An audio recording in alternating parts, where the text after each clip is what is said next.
we are going to get started. So let's get started talking about donor love. It's the key to repeat gifts, even if you don't think you have the time or the right people on board. And my name is Sabrina Walker Hernandez. So let's talk about this. 85% of donors do not give a repeat gift because they did not receive a thank you. That is shocking. And it's a simple thing that you could do as a nonprofit. Because most studies, let's talk about the elephant in the room, because most studies agree that it costs nonprofits about 10 times more to bring in a new donor than to keep an existing donor.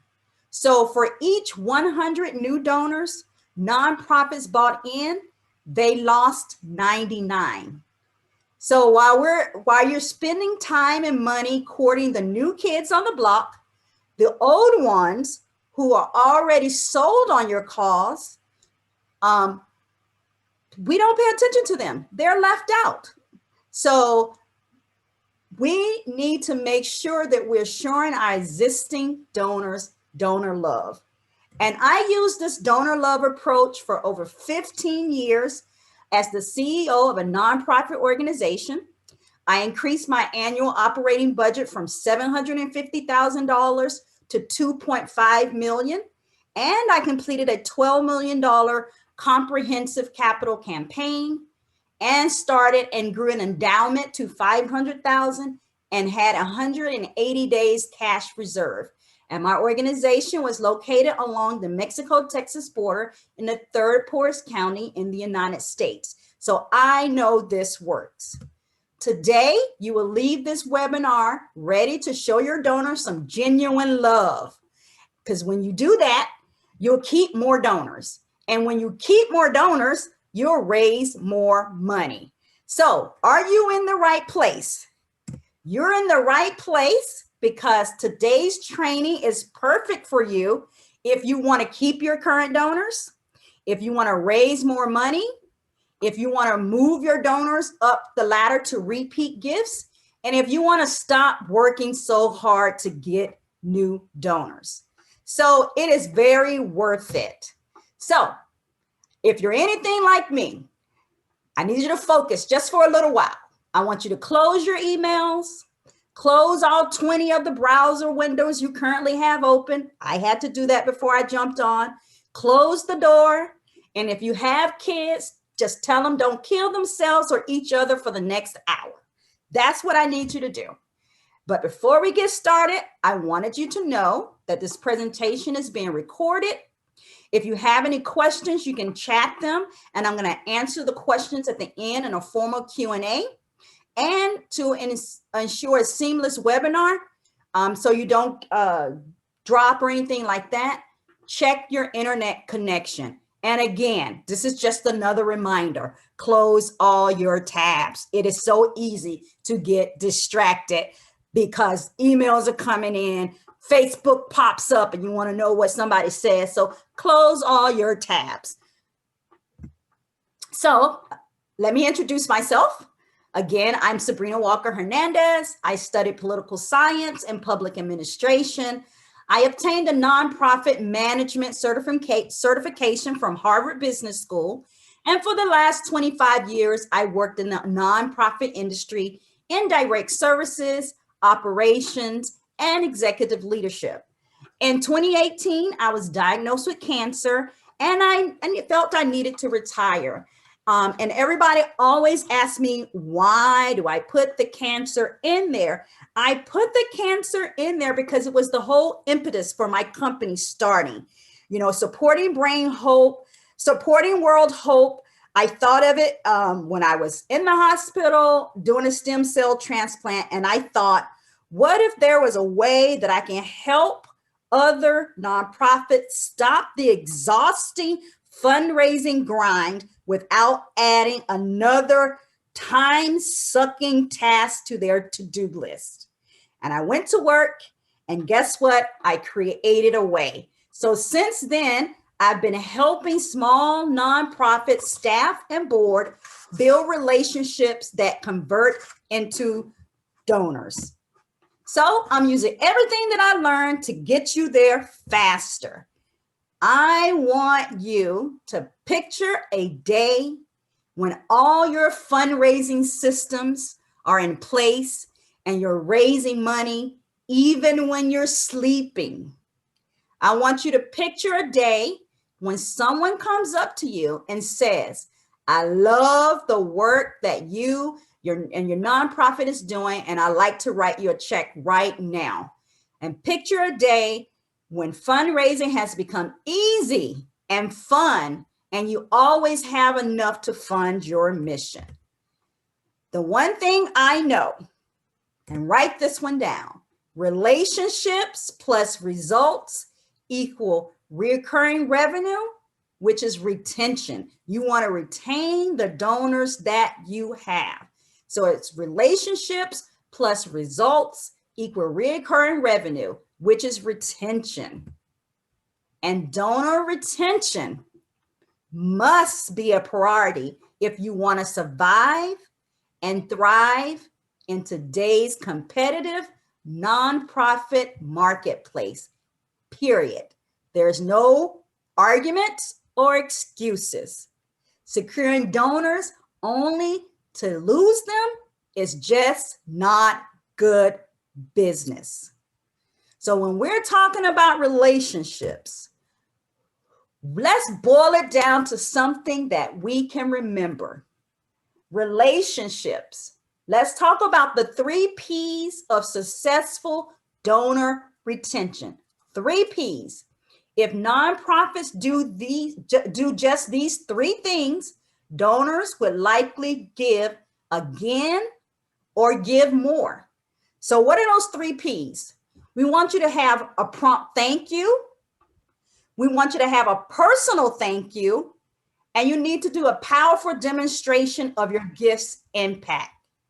And the more you incorporate and use these 3 P's into your ongoing donor acknowledgement, recognition, and communication, the greater success you will have in retaining and upgrading donors.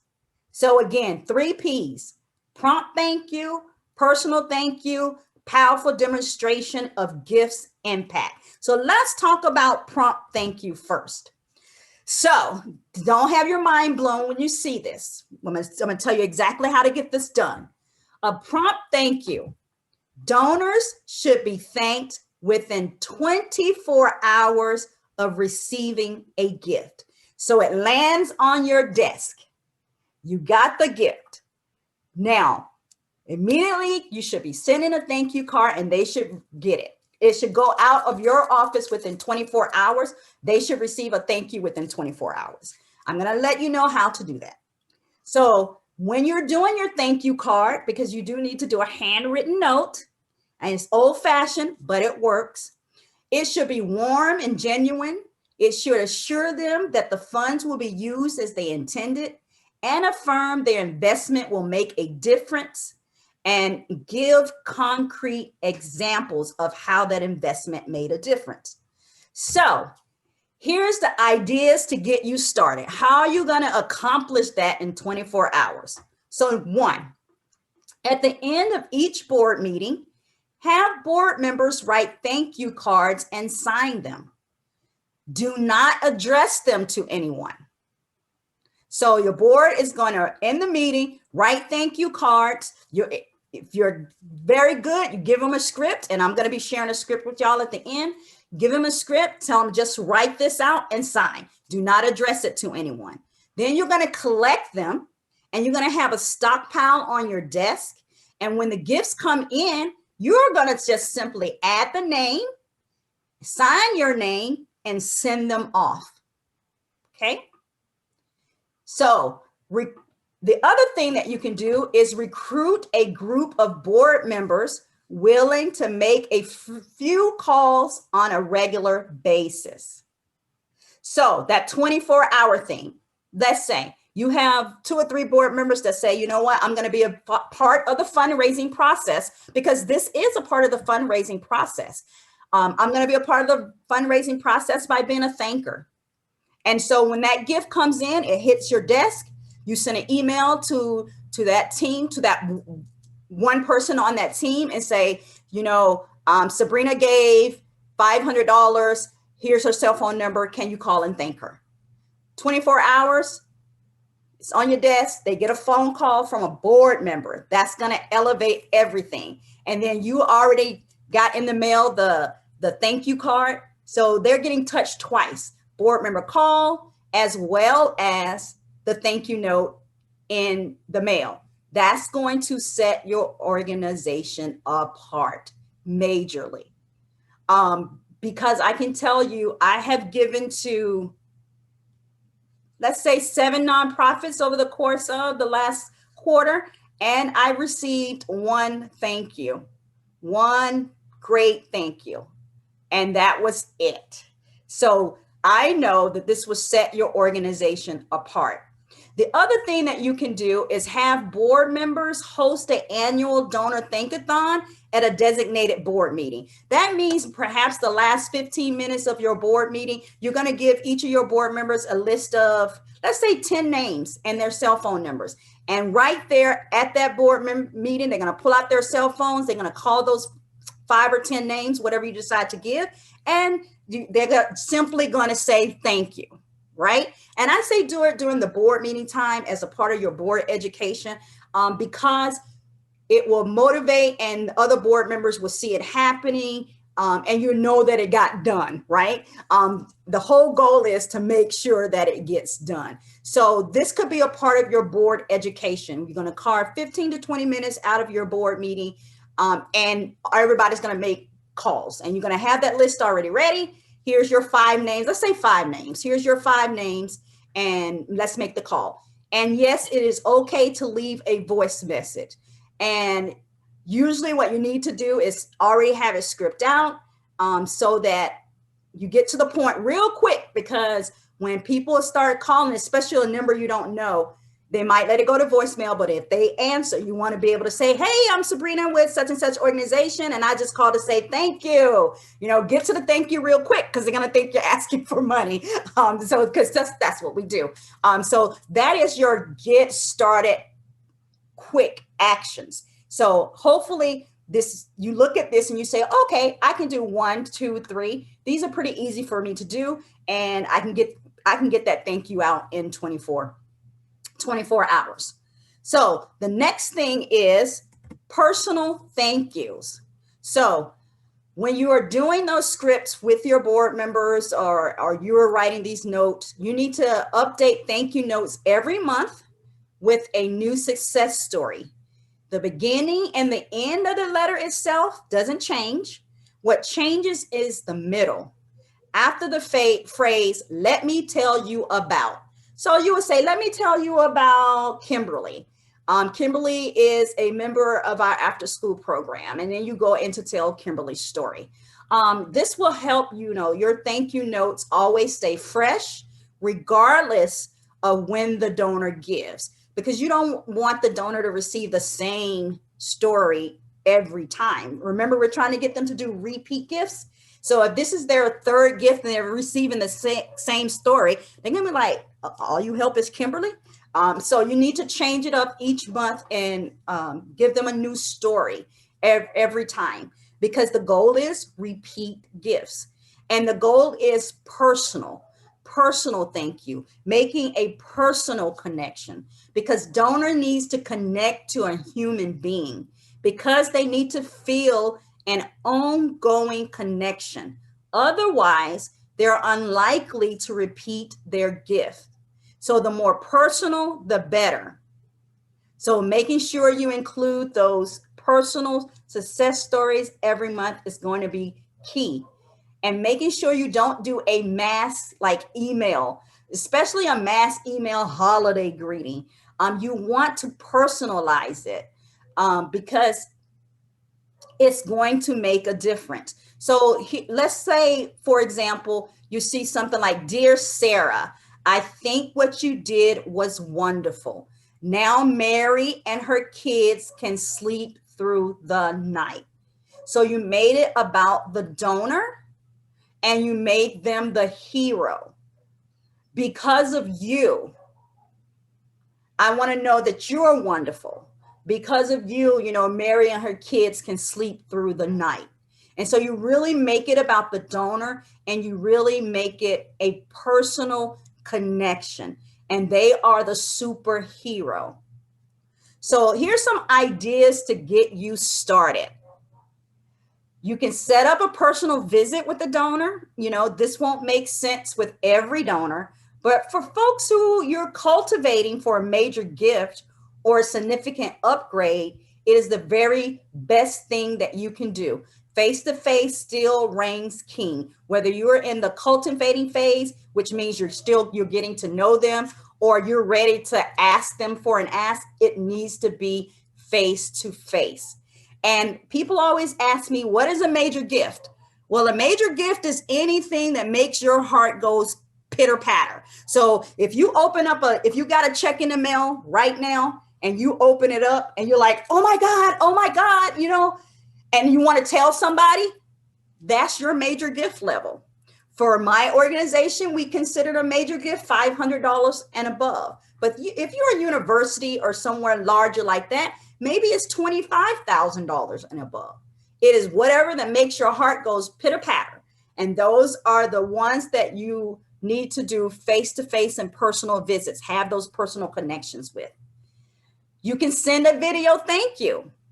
You can record it yourself using your smartphone with just you talking, waving, and smiling. You can send a video from someone your donor's gift made possible. For me, I worked with kids, so I always had a child say, you know, doing the wave and saying thank you. I always wanted to make sure that my client was in front of my donor. You can send a note from someone your donor's gift made possible. It can come from a client. It could come from a guide dog. It could come from a painting. It could come from a bag. You just have to get creative. And so a lot of organizations that deal with confidentiality, like abuse shelters or something like that, you know, their letter can come from that bag that sits by the door that the lady had stored there, or a man had stored there when it was time to escape. So it can come from a different perspective. It doesn't always have to be a person. So you just have to get creative around that. But these are some ideas, 4 ideas that can get you started, that you can execute right away, that will start to show donor love. So now let's talk about powerful demonstration of impact. So donors, I hate to say this, but it's very blunt. Donors don't care about what you do. Those are activities. They don't care about how many people you serve. Those are outputs. What they want to know is the impact of your work. They want to know who is being helped. They want to know how lives are being changed. And they want to know how their investment in your nonprofit is making a real difference in the world. So it does you no good to send a thank you letter that says, dear sir, please don't start it out that way. And I am going to give you a script for thank you letters. You need to personalize it with their name. Talk about personalization. But you don't want to start it off with, on behalf of the 7,000 kids that we serve. They don't care about the outputs. They want a personal story, and that's what they want to hear. So your donors want to hear stories about your successful outcomes. They want to know how their investment had an impact. So collect, organize, and share amazing and inspiring stories with your donors. Share these stories in your donor newsletters, in your annual report, and your social media feeds, and again, in your thank you letters. Make sure you're sharing stories. You have to connect the dots between the donor gift and the actual impact, because donors want to know that their hard-earned money is accomplishing something in the world. And how do we know this? I'm going to share some statistics with you just so you know, because donors tell us 53% of donors do not renew their giving because the organization failed to properly communicate in one way or another. 46% of donors leave for reasons tied to a lack of meaningful info or to a feeling their giving is not appreciated. 60% want impact and success stories and say their decisions to give again hinges greatly on the organization's ability to show what it can accomplish. And 70% of donors would increase their investment if they received what they needed from charities. And what do they need? At the top, we said they need a thank you. 85% of them don't give again because they did not get a thank you. 75% of donors use information about a nonprofit's impact in their giving decisions. And then 75% of donors list information on results achieved with their gifts as their top requirement for motivation for future giving. So they want to thank you with a story. How was my gift used? So how can you get that started? So very doable things that you can do. 3 things. You're going to include a mission moment in all of your board and committee meetings and volunteer activities. What does that mean? That means at the top of your board meeting, have a client come in and share a testimony because they need to hear stories about the people they're helping. And if you can't have a client come in, add a video with a testimony from someone that's been helped. And then you can also add the same video to your website, to your e-newsletter, to a blog if your nonprofit does a blog, and or to your email signature. It is about getting the stories out there, over and over and over again. And so again, we talked about adding the testimony to the website and all those places. And I have that up here several times, so it must be really, really important. But also add testimonials from people helped to your donor honor roll and or share it via social media. And so basically, when you start your board meeting or any committee meeting or volunteer activity, you just make sure that you have a client there that can provide proof of your services. This is going to help in a couple of ways. I don't want you to lose this. It's going to help in a couple of ways. It's going to give your board members stories that they can tell in the community, or your volunteers stories they can tell in the community, making them an ambassador and an advocate for your organization. So people remember stories. That's what they remember. So if you're at a board meeting and it takes 2 minutes for a client to come in, my case again, kids, I would have a child come in, they say, my name is such and such. This is why I like coming here. This is why I don't like coming here. This is my favorite thing. And then the board members were able to ask them questions, and they were very clear questions, and they were answering them. Or they would say things like, I come here because my mom works. And if I didn't come here, then I would go home alone by myself. They're going to remember that. So whatever those client stories are, get them in front of your board members, get them in front of your volunteers. And then you're going to want to encourage ongoing engagement. So ongoing communication is the foundation of real donor love. Absence does not make the heart grow fonder. When you want to avoid giving your donors the impression you don't really care that much about them, because you know that feeling. The one you get when friends get busy and forget to call or write, and eventually you stop thinking about each other. The goal is to stay at the top of mind. So I know I struggled with this as well. You get a gift in the mail. You're like, oh my God, I can't believe they sent the gift. And you don't follow your own systems for that 24-hour response. And then it's a month later and you haven't sent them anything. And then you think, oh, it's too late to send them something now. No, it's never too late. It's never too late. Make sure you reach out to that donor, phone call, and you still send a thank you, handwritten thank you letter, and you start the process at that time. Don't let a donor go by without saying thank you, because that is going to be a for sure guarantee that you are not going to get another gift from them. And they're just going to be a one-time giver.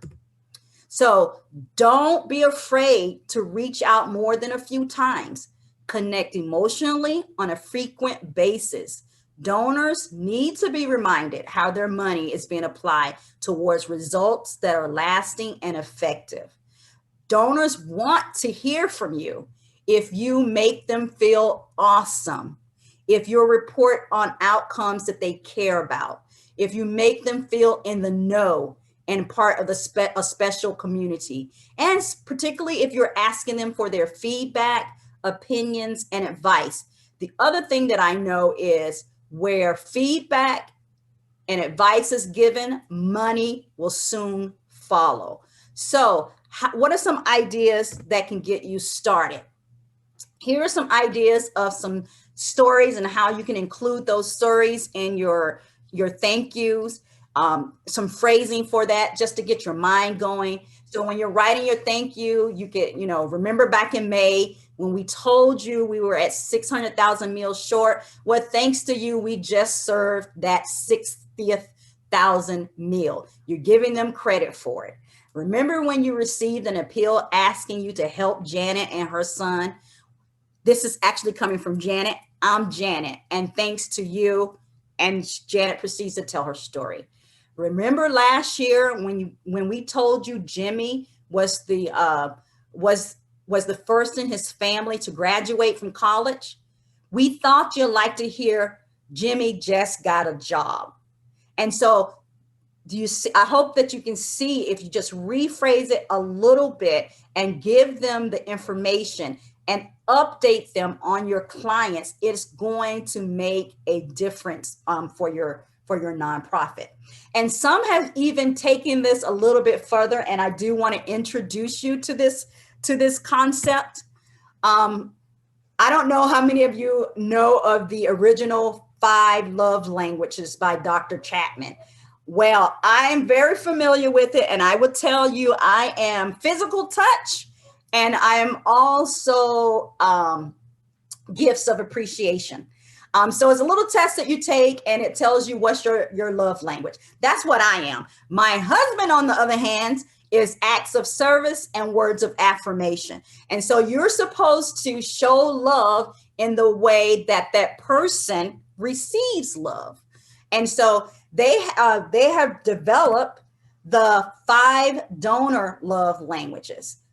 1 being hands-on services, 2 being words of affirmation, 3 being tokens of appreciation, 4 is quality time, and 5 is proof of impact.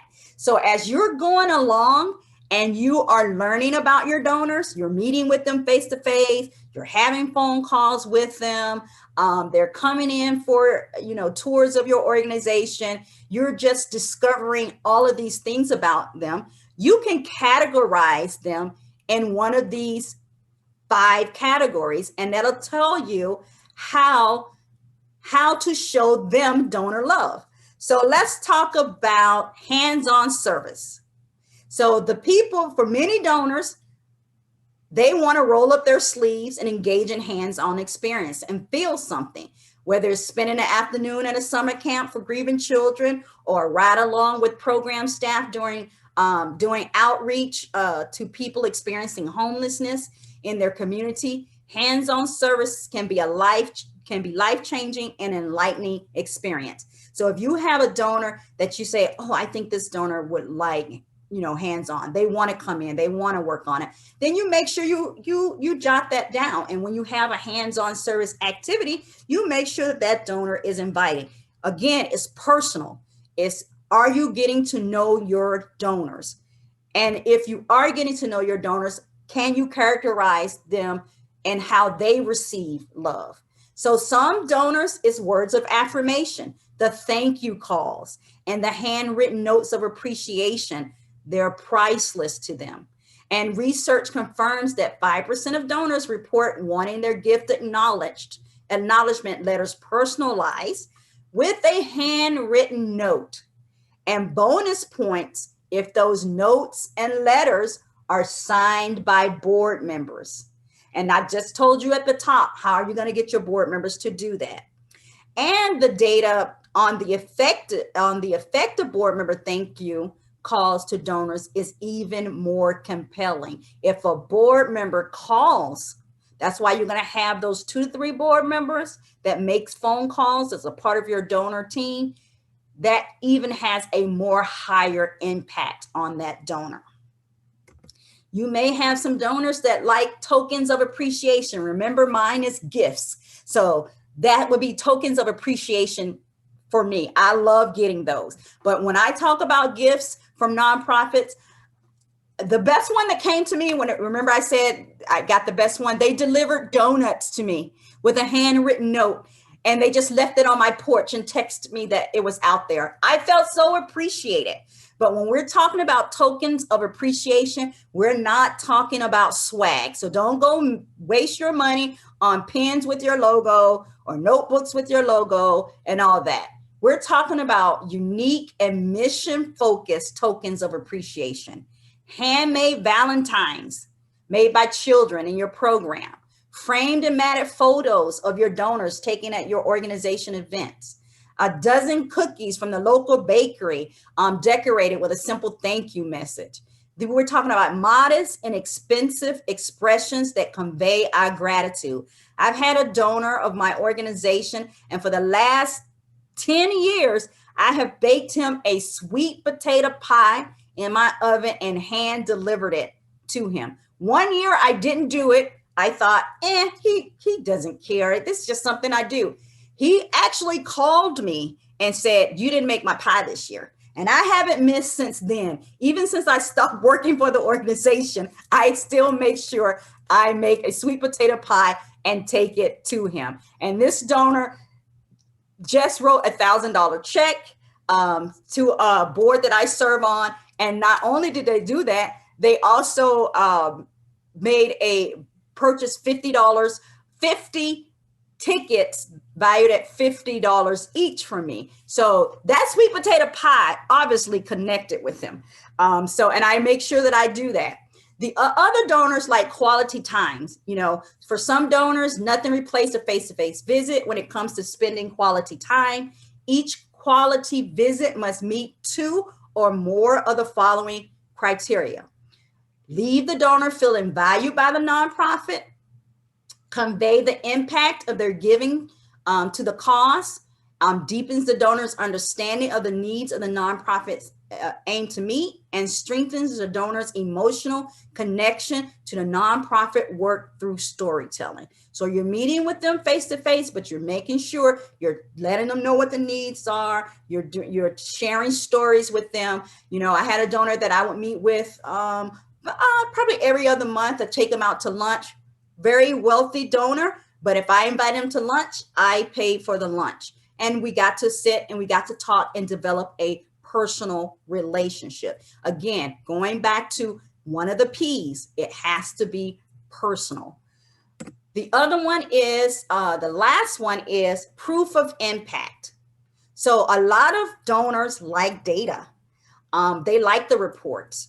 They like measurable outcomes of your organization work, which is, this is something that you need to make sure you're doing, offering proof of impact. And proof of impact may take the form of a stewardship report or an annual report.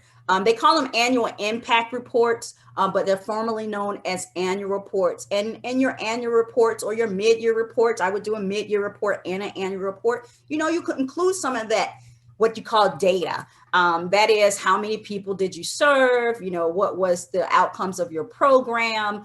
What was your financial picture look like? So that's proof. They want proof of their impact.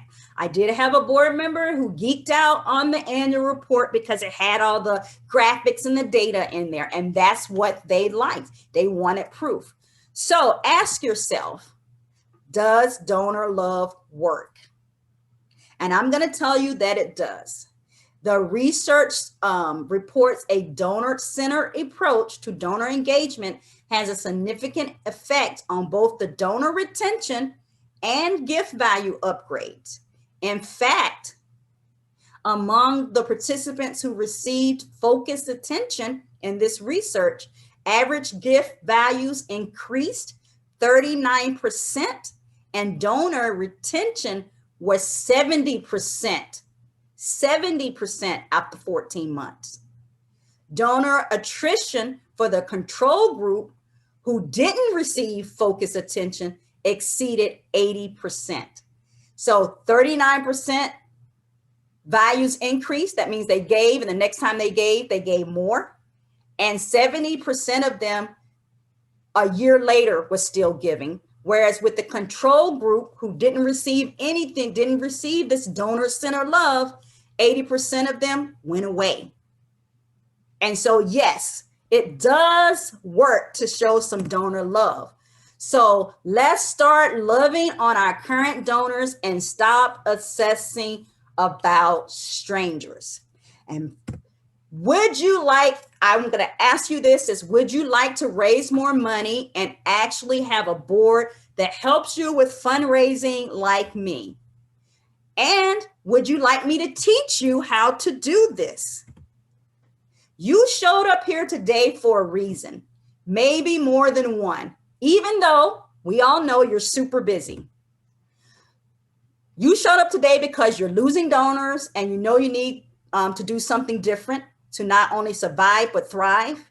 You know you need to raise more money, but you feel alone and you don't have the right people on your board and they're not engaged, supportive, or helpful. You showed up today because you know you need recurring donors, but you don't know how to reach that goal. Or you showed up today because you are wearing multiple hats, you're putting out fires, and you don't have time to work on donor relationships. I'm going to tell you, the great news is you have two choices. You can do it yourself with what you've learned today and Google. It might be more of a trial and error thing, or you might be wishing you've done better by this time next year. Or you can fast track the results to relationships plus results equal recurring revenue, which is retention of your donor. So before we get into the Q&A, let me quickly show you what's possible. Jumpstart your nonprofit. So Jumpstart Your Nonprofit is an online course that provides step-by-step lessons and increase your fundraising confidence. Here's what will be shared in this. It's going to be how to secure major gifts without having a large staff, lots of time, and much board support. How to fundraise and get your major gifts even without experience planning and fundraising. And how to raise money when the organization has no prior history of fundraising and it's hard to know who to ask for support. And what is going to be shared is how to develop a more systematic approach to deepening relationships with current donors, as well as cultivate prospective major donors, and how to deepen the relationships with donors and secure their support, and how to get super focused and organized with a fundraising map. So Jumpstart Your Nonprofit will help you sustain your nonprofit, even if you're brand new, burnt out, or scared to ask for money. It has 6 modules: engage your board, creating your case statement, how to tell your nonprofit story, identify who you will ask, who your prospects will be, how to build relationships with your prospects, and then how to make the fundraising ask and how to say thank you. And I know you're curious about the price, so let's talk about the value. What's the value in results? What's the value in 3 times more donors or having a more engaged fundraising board? What would you pay for ongoing support? I'm sharing with you right now. I have a coach and I'm involved in this process. I pay $997 a month. The other one, I pay $550 a month. That is the going rate in the industry. But I'm not charging you that because I know you're a nonprofit business that needs to wisely invest your money, and you need to raise more money to fund your mission. So Jumpstart Your Nonprofit is valued at $1,379, and the total price is $797. But that's not the whole story. Because I really want you to succeed, there's a couple of bonuses that I offer in this course. I'm offering how to leverage LinkedIn for your nonprofit. You will learn how a new nonprofit, leverage LinkedIn to raise $75,000 and secure quality board members. Because it can be hard for nonprofits to raise money and find board members. And this interview helps with both of those major challenges. And the methods discussed, again, was used by a new nonprofit less than 2 years old. And this is Gerald. Gerald was one of my students. When I had a chance to take one of Sabrina's courses, and all of you out there, if you have an opportunity to take one of Sabrina's courses, definitely do it. Sabrina does a great job sharing information on how to tell your nonprofit story. And I kind of learned that from her and just transitioned it into LinkedIn. And I raised $75,000 on LinkedIn telling my nonprofit story.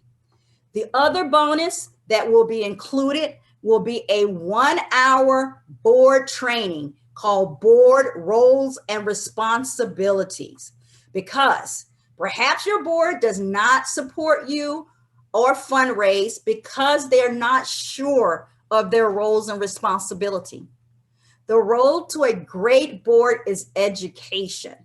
This training highlights the board role in securing necessary resources for the organization, including board giving and fundraising.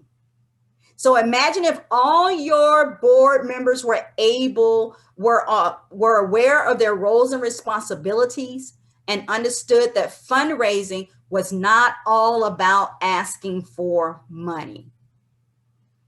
And then the next bonus that you'll get is 6 weeks of group coaching with me. You can shorten your learning curve with a powerful, intimate live video coaching with me, Sabrina. You can gain accountability with a cohort group of 6 behind you, so nothing gets lost or forgotten. You can have support of a 25-year veteran who can strategize with you and give you feedback. And you get real-time support on fundraising, best practices, lesson learned, and resources.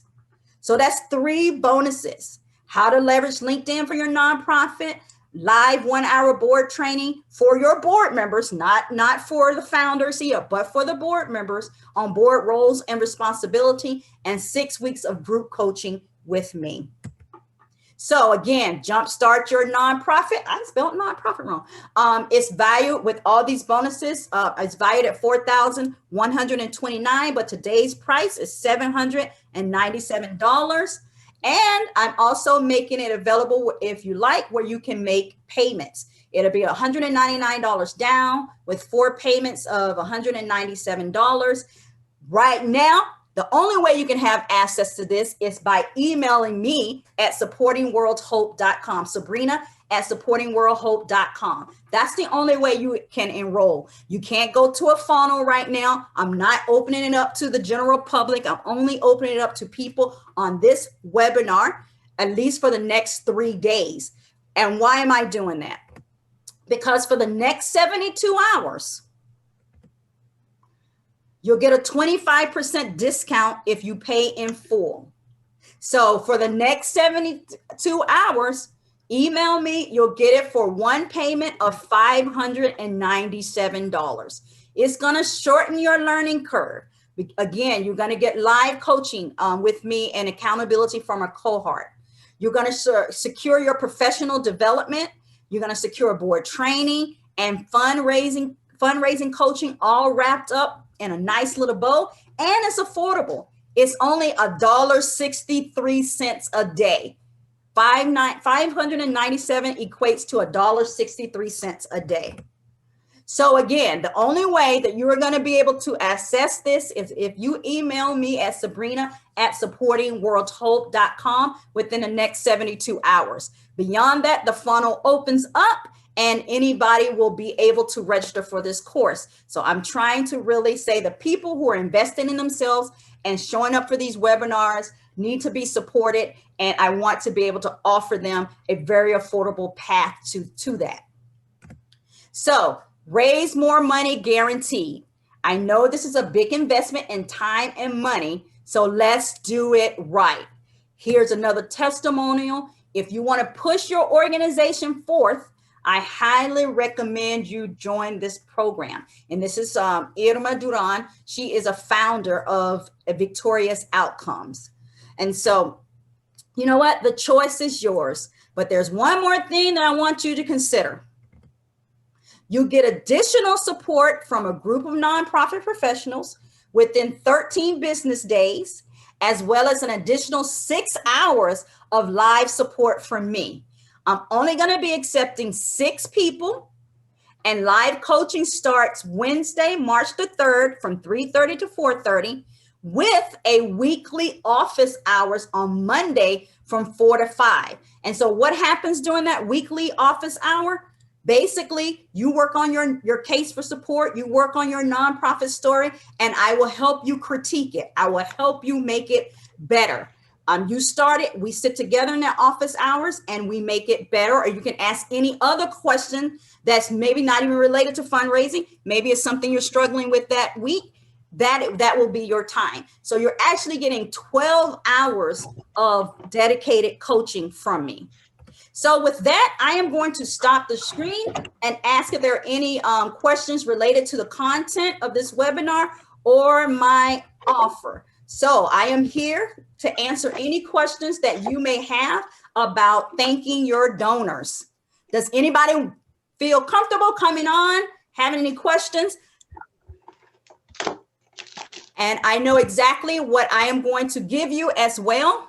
Let me check the chat to make sure, see if there's any questions. Okay, do you have, I'm gonna start at the top because I don't want to miss anybody's question. Okay, let's see. Gifts and physical touch, me too. Okay, got it. Sweet potato pie. Hey, I like sweet potato. Do you have any great resources, example of great stewardship or annual impact reports? I'm gonna let you know about a little resource that I have.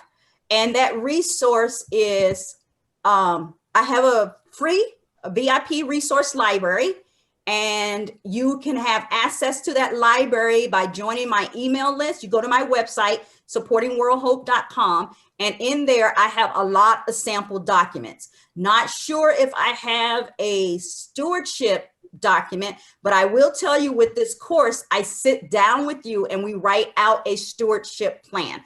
That is part of it. That's one of the documents that you do receive for sure, 100% sure. A part of this course is a customized, we'll sit down and write out your stewardship plan. And today what I have for you, just because you showed up live, is going to be the sample thank you letter, which shows you an actual thank you letter. You get 4 or 5 examples, and it shows you the anatomy and what you should include. And you're going to get the ebook 26 Ways to Say Thank You to Your Donor, which has 26 different ideas in there. So I am going to share that with you right now for everybody so that everybody can grab it. But do you have any other questions for me? If someone makes a large donation, large for us, LOL, Nancy, how often do we touch base? I sent a handwritten thank you, but the gift was months ago. Okay. Should I send another note with another thank you and the continual impact? Okay. You get this one for free. For a simple stewardship plan. This is the rule that I use for a very long time. But as you mature in your journey, you might want to customize this a little bit. But a good thing for you to do right now is to follow this simple schedule. So I would say if a donor gives, let's say, a gift that ends with 10, That's one touch. So if they give $99 and below, that's one touch. That's the thank you letter. If they give, oh my God, Rachel, you're here, and I know you hate this one. I didn't see you there. Rachel hates this one, but I think it's a good one if you're just getting started. So if you're giving, if you get a gift that's $200, I'm sorry, that has 2 zeros attached to it, then you send them 2 touches, a thank you and maybe a phone call. And then if it has 3 zeros attached to it, a thank you, a phone call, and a token gift. And you see, as the gift goes up, that's the more contact that you give them. If that makes sense. That's a simple plan. But as you mature in this journey, you really need to customize the plan to the donor. That's what the donor love is really about. But to get you started, that is a good plan to have, only because the worst case scenario is doing a one-time kind of touch, especially for a large gift, and not going back to say thank you, or not going back to share impact, or not going back to do those things. Okay, so Dr. Chapman's book is The 5 Languages of Love. So I missed the first part. Will the slides be shared? I will share this in my newsletter, the whole presentation. So if you're on my newsletter list, you will get a copy of it. Okay, so now let's share these documents that I owe you. I'm geeking out because Rachel Mira is on here, and when I was a CEO at a Boys and Girls Club, she was one of the people that I followed. So I'm kind of geeking out here. So let's go into get you your documents, which you are going to need to start this donor love journey. I'm really going to encourage you to really get into your donor love journey. It is going to make a huge difference. I am giving you the ebook for the sample thank you letter. It's just been dropped. And I'm giving you the ebook for the 26 clever and easy ways to say thank you to your donors. And so you have both of those documents. Go ahead and make sure you download them. If anybody has trouble with them, just email me directly. Again, Sabrina@supportingworldhope.com. And if there are no other questions, can the gift be given during year-end reach out, or does that not count? Got lost in the mix. You can give the gift at the end, year-end reach out, but you need to give a gift promptly within 24 hours. So don't wait and say, I'm going to send all my gifts at the end of the year. Because for me, I think a minimum that if you're customizing a plan and it's a major gift, I like to touch my major gift donors at least 5 times in the year. And those 5 touches simply for me is, you know what? A phone call, perhaps taking them out to lunch, inviting them in for an event, sending them a story, an impact story. I like to drop things off to them that I know is just about them. I had a donor that collected cowboy figurines. And so I was at a store and I saw a cowboy figurine and I bought it and I gave it to him. Those are the little personal touches that you need to develop. You got to get to know your donors, especially your major gift donors. So I hope that this really helped you. I hope that you see the difference that donor love can make. It really does make a difference. How do we download the 2 documents you just mentioned? They're in the chat. They're in the chat. So if you go to the chat, you can download them straight from the chat. And if you don't know how to do that, just private message me your email and I'll send them directly to you. Private chat me your email if you don't want to share it with anybody, and I'll send it directly to you. Great, guys. I'm glad that this was good. I'm glad that it was informative, and I'm glad you got a lot of tips. Hopefully you will put some of these things in action. And we'll go from there. One more comment. I send a handwritten thank you card to each donor. I buy them at the Dollar Tree, exactly, for $1. The ones with the blanks inside, I happen to have some of those in my drawer. Calling donors is challenging. I work full-time job, but we are farmers market. So sweet potato pie gives me ideas. That is great, Leslie. And this is it, have some board members make those calls. That's the second thing that I always get. How do I get my board engaged? How do I get my board engaged? This is a way to get your board engaged. It's quick, it's easy for them to make that call. The donor's going to be all excited because they're going to be all excited because someone actually called them. It's going to make the board member feel good. So it's all feel goods all the way around. And these are the cards that they have at the Dollar Tree. See, they're blank. And what you can do is you can print your logo on them. You can customize them by putting your logo on them, right, from your printer. Then pop that and write your letter, and you're done. And you look all professional for $1 at the Dollar Tree. So that's what I do. I'm really thrifty. So someone says our donors are all corporate donors. Some are easier to reach than others. The local credit union manager, I think, would give her something, then try to interrupt her day with a phone call. Perfect. If you know your donors, if the phone call is an interruption, then don't do it. The whole goal is to get to know your donors on a personal level, get to know what makes them tick. So thank y'all so very much. With that, I am going to call it a day. I feel so good that people showed up and that it's helping people. Thank you. Thank you. It's good to see a lot of you. Bye-bye.